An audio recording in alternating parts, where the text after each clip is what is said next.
Welcome to J.Reddit the Butthole, where OP's wife undergoes repeated surgeries to make herself look like a toddler.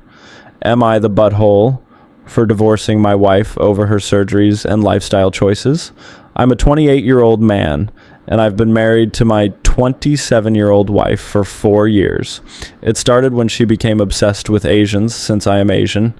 She began talking about wanting surgery, and I told her she was perfect the way she was. Eventually, she went through with certain surgeries, mostly on her eyelids and face area. Things got worse from there. She continued to get surgeries designed to make herself look like a young child. She goes to stores and actually buys toddler-like clothing to appear adorable. She has also gotten into Discord and makes baby sounds, which has been deeply concerning. I had a serious talk with her because she keeps trying to act like a kid, making messes and pretending she doesn't know how to clean up when she is an adult. She told me I was being controlling and manipulative about what she enjoyed. After a while, I was done, and I divorced her on the spot. Because last time I checked, I don't like kids, nor do I like adults who pretend to be kids. Her parents attacked me for not supporting her, and her friends did as well. This sounds a lot like some kind of fetish, some role play about being a baby or young child, and instead of discussing it openly, she just decided to go all in, expecting me to follow along. I don't blame myself for leaving. OP, you get 0 out of 5 buttholes. Am I the butthole because I cannot stop obsessing over a prank that ruined my wedding experience and left me furious, even though my wife says I need to move on? I had what should have been an amazing wedding, but it was destroyed by a prank my wife and friends played during the garter removal. At the reception, we were doing all the usual wedding games. Then came the garter removal. My wife sat in a chair, and my friends told me I would do it blindfolded. I should have been suspicious, but after some drinks, I decided to be a good sport. Once I was blindfolded, my wife slipped out of the chair and was replaced by one of the groomsmen, someone I grew up with but was never close to. Now I can't even stand him, although he's not a bad guy outside of this prank.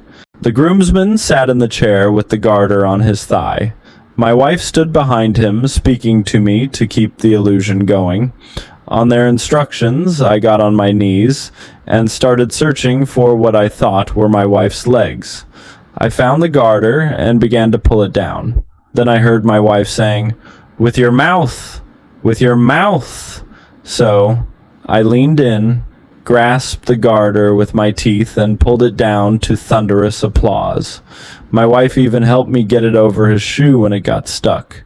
Then they told me to stand up and take off my blindfold. I thought I'd been a good sport, but when I saw it wasn't my wife, the entire room erupted in louder laughter. In that moment, the whole crowd's energy was focused on laughing at me. I was humiliated. I wanted to explode with anger, but I felt the best defense was to act like it was no big deal. Showing anger would only have made the humiliation worse. I forced myself to smile, but deep down, my wedding was ruined. My wife had no idea how badly it hurt me. I went through the rest of the wedding, brunch, and even the honeymoon pretending it didn't bother me. But eventually, I broke down and told her it was trashy and had destroyed my sense of intimacy and trust. She apologized at first, but then got defensive. Since then, the subject has been difficult. I told her I don't want to hear about the wedding, don't want to see photos, and don't want to celebrate anniversaries. The worst part is that it's all recorded. We had a professional videographer, and at least 4 other people filmed it on their phones. Watching those videos makes me angry all over again. My wife says I need to move on, but I can't. Sometimes I even think of it as assault, since I was tricked into putting my mouth on another man's leg without consent. Though maybe that's just my way of rationalizing the anger. But still, a prank is only funny if everyone laughs. If only one person is the butt of the joke, it's not funny. It's cruel. Down in the comments, people share similar prank stories. One user recalls a high school event with a blindfolded banana eating contest where the crowd set up a freshman to be humiliated in front of everyone. She transferred schools a week later. Another person describes being forced on the first day of high school to eat pudding mixed with peas out of a diaper on the floor. They froze in fear, but a kind senior told them, "You don't have to do this," and led them away. That kindness has stayed with them forever. Am I the butthole for skipping my brother's wedding because I wasn't invited to the engagement party? I'm a 28-year-old guy with a twin brother. Growing up, we were inseparable. I was the shy nerd, he was the outgoing athlete, but we spent almost all our time together. College separated us. I went to Portland, he stayed in Arizona. When he got engaged, I congratulated him and asked to be told the engagement party date so I could fly in. Weeks went by with no details. My family dodged my questions. Eventually, I learned they had rented out a restaurant for 80 guests, but I was told it was just a small dinner. Everyone was told I couldn't make it, which wasn't true. My aunt, who was like a second mother to me, was upset I hadn't come, and I had to tell her I was never invited. The excuses shifted over time. It was just a small gathering, then a miscommunication, then no big deal.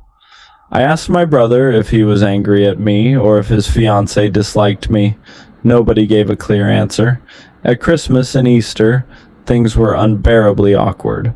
When I flew home for my sister's birthday, she told me I'd moved so far away it was like I wasn't family anymore. Months later, I received a save the date and invitation to the wedding, but I wasn't asked to be in the wedding party. My siblings were, and my sister got a +1 for her casual hookup. But I didn't get one for my serious girlfriend. That confirmed to me I wasn't really wanted there, so I didn't RSVP, and I didn't go. On the wedding day, as the ceremony approached, I started getting frantic texts and calls asking where I was. I ignored them, until my mom finally screamed over the phone, "Where the hell are you?" I replied, "In Portland, where you all prefer me to be." She shouted that I was embarrassing them, and I shot back, "It's just a party, it's no big deal, right?" She was stunned into silence. I hung up. Now everyone is saying I ruined the wedding, but honestly, I think I just matched their energy. This is bizarre. Don't most people move out of their hometown once they come of age? According to statistics, only about 29% of Americans live in their hometowns, roughly 1 in 4 people. Yet my family acted like I was wrong for building a life elsewhere. These people are ridiculous. OP, you get 0 out of 5 buttholes. I'm giving your family 1.5 out of 5 buttholes. That was J.Reddit, the Butthole. If you enjoy this content, check out my podcast where I publish the same stories. And don't forget to subscribe because I post new J.Reddit stories every single day.